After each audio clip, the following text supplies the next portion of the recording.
طوری که از زیر اصابت میکنه و حجم زیادی آب واردش میشه. جناب فرمانده، هدف سطحی فاصله 13 سم 233 راه 320 سرعت 40 ارسال به موشک.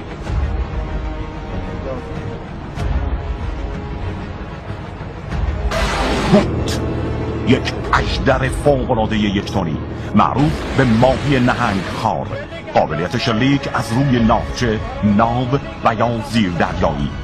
360 کیلومتر بر ساعت، یعنی 4 برابر بالاترین سرعتی که برای اژدرها به سطح رسیده، هوت 8 متری رو به یک پدیده استثنایی دریایی تبدیل کرده. با این سرعت عملاً هیچ امکان فراری برای ناوی که هوت اونو در نظر گرفته وجود نداره، چرا که اگه این موشک از فاصله 1000 متری شلیک بشه در 10 ثانیه به هدف اصابت و اونو منهدم میکنه و در این 10 ثانیه هر هدفی تنها فرصت تسلیم شدن رو پیدا میکنه. راز سرعت بالای این موشک نوع رانش اونه. در واقع این موشک با تولید حباب‌های بخاری که از نوک دماغه و پوسته خودش خارج میکنه، لایه‌ای از گاز رو در اطراف خودش شکل میده و بدین ترتیب خودش رو از تماس مستقیم با